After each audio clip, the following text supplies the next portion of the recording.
I am PLO Lumumba here at the Ngong Hill Wind Power Station in Kajiado County in Kenya, in the continent of Africa, and we continue our conversation around Africans in the diaspora. And today we talk about the Caribbean and what is sometimes referred to as South America or Latin America, depending on who you are talking about. The history of this region is one that is understood, but in my view, not understood from an Afrocentric standpoint. The movement of persons of African descent took place from the year in 1500s way up to 1860. And it is estimated that anything between 12 million and 12.5 million people were taken to the islands of the Caribbean. That is to include Trinidad and Tobago, Antigua and Barbuda, St. Kitts and Nevis, Suriname, St. Lucia, and Jamaica, and of course to Cuba. And in the continent of South America, quite a large population in Brazil and Colombia and even Chile, and the controversial Argentina, which deserves special attention. And many of these individuals, of course, found themselves in the farms, having been transported there variously by the British colonizers, the Dutch colonizers, the French colonizers, and their fate is one that was unfortunate, if you may. In the course of the journey, it is estimated that over half of those who left the coastal parts of places such as Togo, Dahomey, now Benin, Nigeria, you find a very large population specifically of persons of Yoruba descent in Brazil. Angola supplied quite a large majority of the slaves to Brazil, as did Mozambique, Guinea-Bissau, Cabo Verde, and they found themselves in spaces where they were abused, and abused in ways that defy description. But the question that concerns us most now is that the whole Pan-African consciousness, people never say this as often as they should, but when the whole idea of going back to the continent of Africa started in earnest, it is in the Caribbean. People want to refer to the creation of Liberia through the President Monroe, then of the United States of America. But we forget that as early as the middle part of the 19th century, it is Sylvester Williams of Trinidad and Tobago who started the first Pan-African movement. And his argument at that time was that you needed to create a consciousness, not only within the Caribbean, but within persons who were in the African Union. So when we look at the founders or the pioneers of Pan-Africanism, Trinidad and Tobago, Sylvester Williams stands out in that regard, having held meetings in London, in Paris, and in different parts of the Caribbean in an attempt to marshal persons of the diaspora at that time. Perhaps the much more memorable effort from the African diaspora is the efforts of Marcus Garvey. Marcus Garvey from Jamaica. Marcus Garvey actually took the view that persons of African descent should go back to the African continent. And his company, which he created and moved from Jamaica to the United States, actually tried to have people move to the continent of Africa. And it is not lost on me, perhaps others may debate this, that when Ghana regained independence, the Lone Star was depicted and is still depicted in the Ghanaian flag. So the Caribbean has been very important. Perhaps the connection has not been as one would have loved it to be, given the large number of persons of African descent. Let us take Brazil.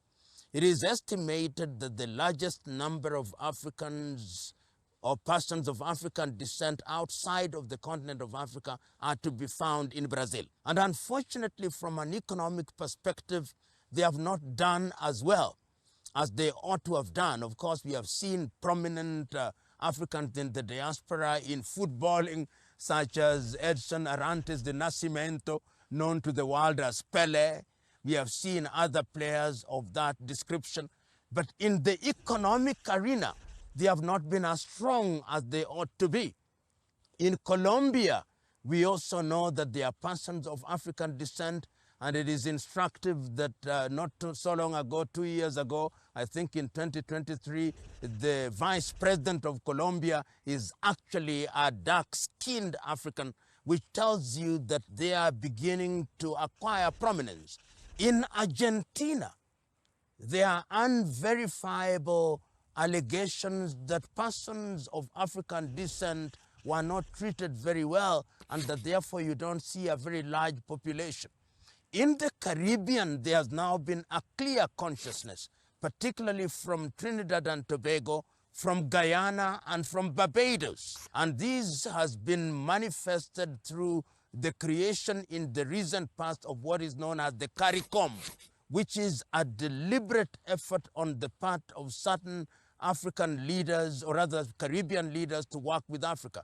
In Jamaica, there was a very famous prime minister who was very inclined towards Africa. That was Michael Manley. In the recent past, in Barbados, we have seen Mia Motley. We have seen persons of African descent from that part of the world, such as Walter Rodney. Guyana was very prominent in the struggles in different parts of Africa.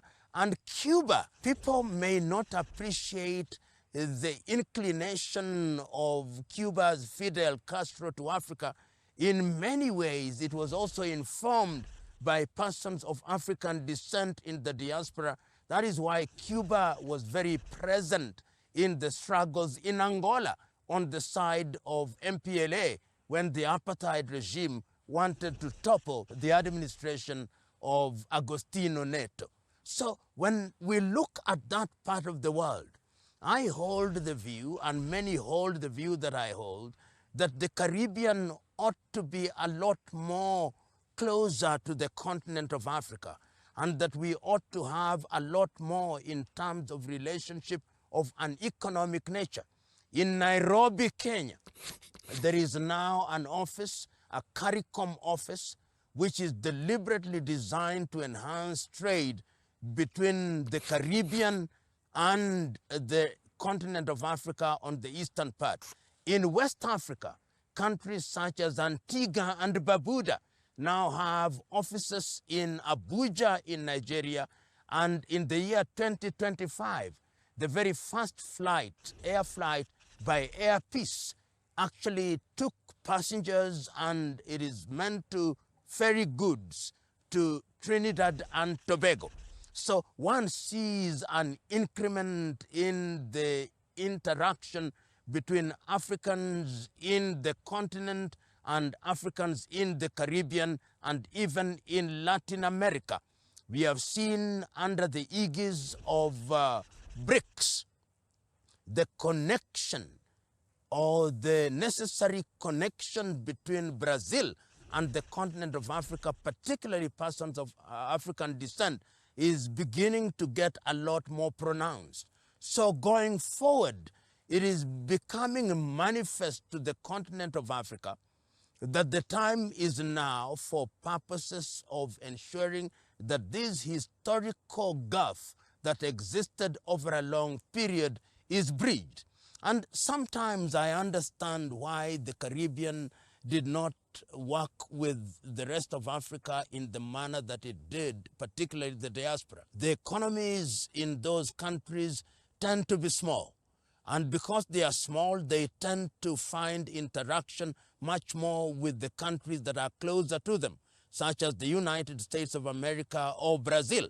But they are beginning to realize that there is need for people to people, and that indeed, courtesy of technology, it is now possible to trade in critical areas using the modern technology that we have. The other thing that is important in this regard, that when people begin to think of South to South, it is now becoming manifest that when we are thinking about South to South and thinking about delinking the world from the hegemony of Western Europe and the United States of America, the enhanced trade within persons in the diaspora, in the Caribbean, and in Latin America or South America and the continent of Africa is going to be very critical. And I say this conscious of the fact that in Kenya and many countries in East Africa, we are beginning to import fish feed from Brazil. We are importing sugar from Brazil. We are importing ethanol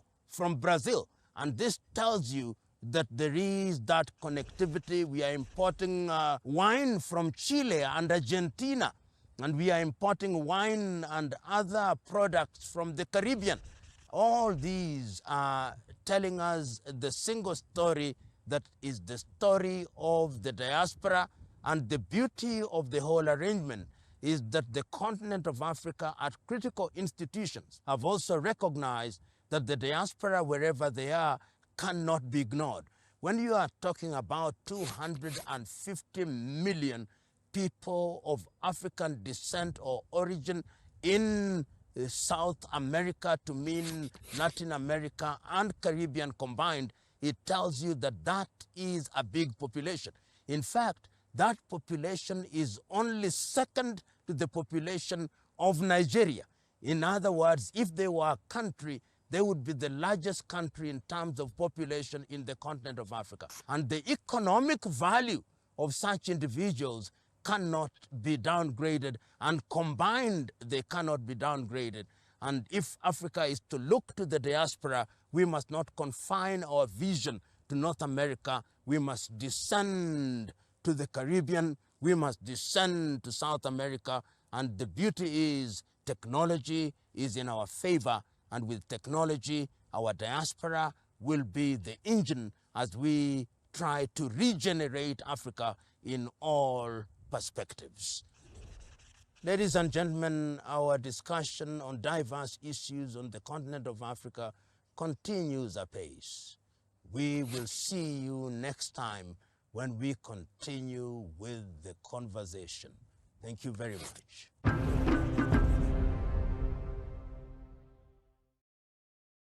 The world is changing, and so is Africa's reality. Political shifts, new partnerships, and economic opportunities. And we're here to uncover why and how it's done. What do the billion-dollar IMF loans have to do with the Kenyan unrest? Are US and French troops actually withdrawing from African states after years of presence? Is Europe's so-called green agenda so green and helpful after all? Why are more and more African countries increasing trade with Russia? And how is Britain lending Africa the treasures London looted? Now, from colonial legacies and security to the future of African democracies, we break down the key challenges ahead and analyze the solutions. While the world is watching Africa, tune in with us and question more with RT International on Maisha TV Kenya.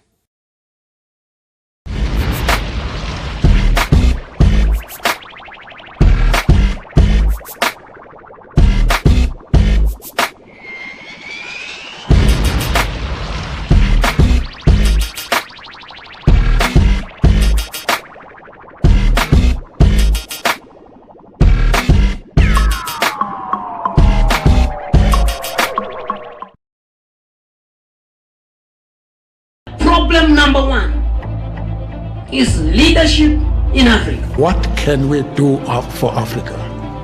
That was a wrong question. The right question was, what can we do with Africa? What Africa do we want? Africa had to seek first the political kingdom, and the rest would be given unto them. Unfortunately, we sought and obtained the political kingdom, but there is still a debate as to whether the rest has been given unto us. Half of our people here are below 20 years old. Yes? Look at the average age of our presidents. Is about 63, 64 years old. We have We're the only continent in the world where we have presidents at 90 years old starting new terms. I mean, you guys are crazy or what?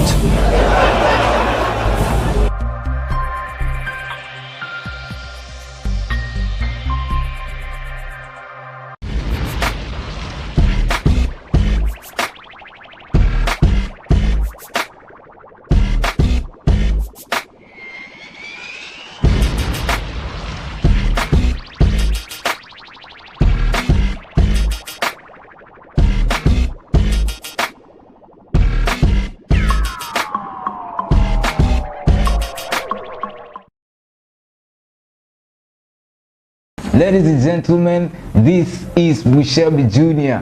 on your screen, bringing to you a program called Maisha Talk. This is where we build your capacity to achieve your dreams and visions. One thing I've learned in life is nobody can ever tell you that you can never be anything or achieve anything in this world. Shut them down. You can achieve anything in this world. And in this program, that is what we are talking about. Principles, attitudes, belief systems, where you are going to gain a lot. You're better off than anybody who's not going to watch this program. This is going to change your life. It's big, it's fun, it's educating, it's entertaining. Right here on Maisha Television, where you choose it, you watch it, and you definitely love it. This keeps me going on those days when I feel like giving up. Fire.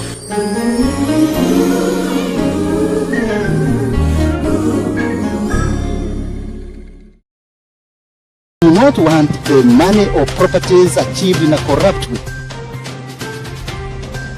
Badala ya kusaidia watoto wadogo wadogo katika academy za sport, wewe kazi yako imekuwa kila weekend unakuja kwa matanga kutukana viongozi.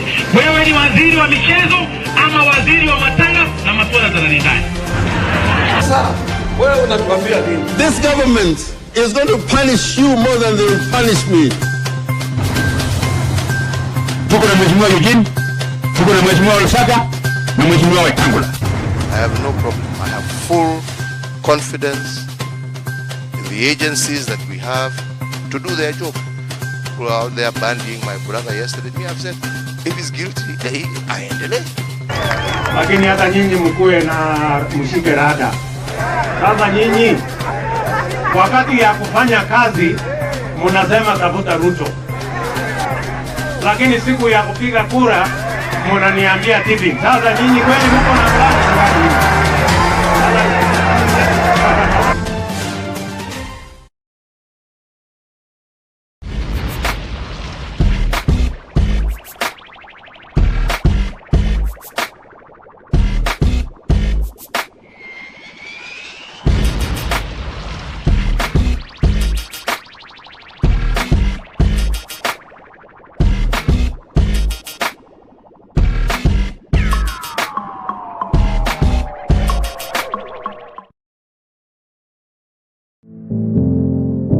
We invite you to like Maisha TV Kenya on all our online media platforms.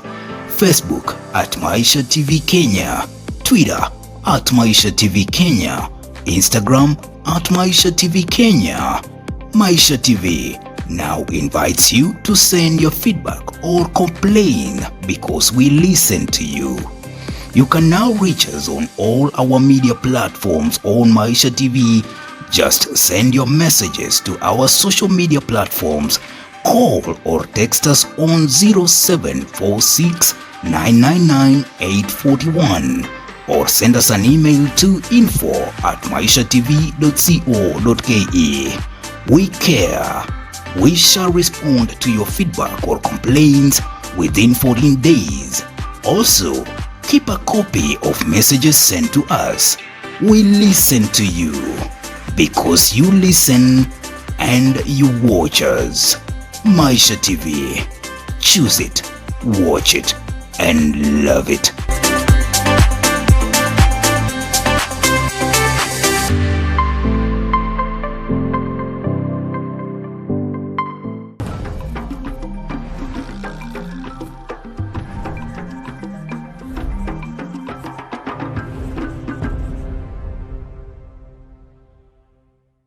I am PLO LUMUMBA here in the central business district of Nairobi, in Nairobi County, in the Republic of Kenya, and of course in the continent of Africa. Today we focus on a subject that is significant: the decolonization of the press in the continent of Africa. We will remember, courtesy of history, that the very first newspaper that appeared in the continent of Africa was in 1773 in Mauritius. And when that happened, most of Africa had not been partitioned. The partition was to take place a little later in 1884 and 1885, when the countries were divided into the 54, some now say 55 odd countries that we have in the continent of Africa.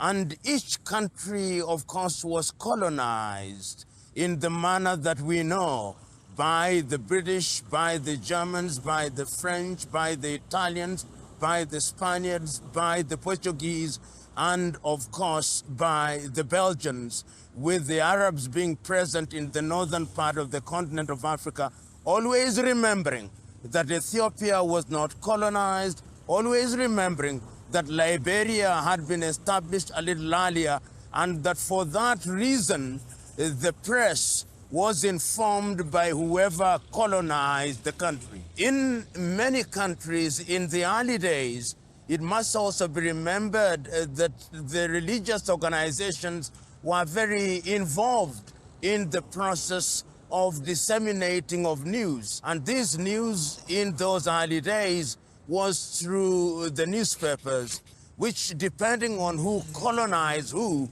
either were emanating from Lisbon, from Madrid, from London, from Paris, or from Brussels. And the agenda at that time was to support the colonial enterprise, so that what we call the independent press was totally unknown to the continent of Africa and to individual African countries. In Kenya, just to give an example, what is called the Standard was established in the year 1902, and it was not informed by the realities of the country as it were and as it is now. But even when countries started regaining independence, it is instructive that the truth was that the colonial agenda still remained alive, and the whole idea of having the press was to disseminate propaganda, so that propagandization became the real agenda of what we call the press. But the press must be understood at different levels. We had the newsprint or the print media, and of course we had the radio and subsequently the television. Today, therefore, when we talk about independent African countries, the question that we ought to wrap our minds around is whether the African press is truly independent. And if it is independent, is it decolonized? And let us break down what we call decolonization. There are two types of colonization: the classical colonization, whose raison d'etre was to control the colonized states from the center, and there is the neo-colonial project, which is the continuation of the agenda of the colonialists even when they have left. And this, it must be said, has remained so. It has remained so in many ways for a number of reasons. Number one, the sources of news. Number two, the mode of training of those who are journalists. Many journalists in the continent of Africa are trained in their former colonies. There may have been recent attempts at changing the manner in which training was undertaken, but training is still very colonial. What constitutes news is still defined largely by what the colonialists think news is. And what news is sometimes is also depending on what the colonizer thinks news is. So that if you are in a British former colony, when talking about news, it is from the prism of the British, and by parity of reasoning, the French and the Belgians, and it goes on in that way. And if you look at the major sources of news, barring local news, you'll find that the major sources of news will be Associated Press, Agence France Presse, and of course you'll have Xinhua now, so that all the major news items are actually packaged and disseminated by news agencies which have their own jaundiced view of what constitutes news. If you look at any newspaper in the continent of Africa, beyond the few pages that deal with local news, all international news, whether you are reading a newspaper in Lusaka, Zambia, Nairobi, Kenya, Gaborone in Botswana, Lagos in Nigeria, Dakar in Senegal, it will have been packaged in that way. And if you look at the images that are utilized, the images will invariably be by Bloomberg. And Bloomberg will be an American agency. If you look at the news relating to finances, it will be packaged by Bloomberg. And in that sense, therefore, one can say is that the press in Africa is still laboring under colonization. It is true that over the years there has been an attempt to liberate the media, and you go to many countries, particularly in Kenya, where the press is reasonably vibrant, Tanzania, Uganda, Nigeria, and Ghana. Many of the newspapers, if you are talking about the print media, is now owned in many cases by local businessmen and local politicians. And if you look at the electronic media, you'll find that the radio stations and the television stations may be owned by local entrepreneurs and with political influence. But if you look at the content, which is what the news is all about, the content is still primarily choreographed from outside. The net effect, therefore, is that when we talk about decolonization of the press, it is an agenda that is alive. One will remember, of course, that in the 1980s and the 1990s, the FM radio stations started operating in most of Africa. And to that extent, it may very well be argued that in terms of local news, and you find this in Kenya with what I call local radios and local news, those may be free from the colonial agenda, but the news that moves and shakes Africa, the news that indeed is critical to the economy and politics of Africa, is still largely dominated and largely colonial. And even if you look at the dominance of the media in the continent of Africa, you'll find the major players are still media from outside. Your typical African middle class will be listening to CNN, will be listening to BBC, will be listening to Radio France, will be listening to the Al Jazeera, will be listening to Al Arabiya. And all these is because it is the situation that the media still remain largely under colonial tutelage. And it is not colonial tutelage in the sense that they are present. They are present in a very subtle way. And it is also because of a number of reasons. The capacity of African media to marshal resources to enable them to gather news. If you look at your typical African newspaper, or your typical African radio station, or your typical African television station, it is quite clear that they do not have the capacity, the financial muscle to gather news, whether that news be of a political kind, whether it is of an economic kind, whether it is of a scientific kind. And this is why the press still remains largely colonial. In the recent past, we have seen what may be characterized as the liberalization of the media, courtesy of alternative media. This is the internet and all these other media, Google and all these latter-day media. In that way, one may say that the media is liberalized, but is it decolonized? In fact, I dare say that with the advent of these new media, with the advent of technology, the continued colonization of the media has grown several times over. And it has grown several times over today because of the capacity of external players to package news and to disseminate that news unmediated and in a manner that is very impactful. And if one were to doubt that kind of agenda and to doubt the prism from which we are examining the issue, one need look at the recent past. Whenever there is a crisis in African countries, the first thing they do is to shut down the internet. The first thing they do is to ensure that all these media are closed, essentially because they are capable of injecting news into the local scene without it being adapted to the local scene. In a nutshell, I am suggesting that the African press has not been decolonized. It may be argued that they are local players. It may be argued that we now have what we call local radio stations. It may be argued that the print media is owned by local entrepreneurs and many times local politicians. It may be argued that we now have national television, but the reality is that if you look at the news, it is all packaged from outside.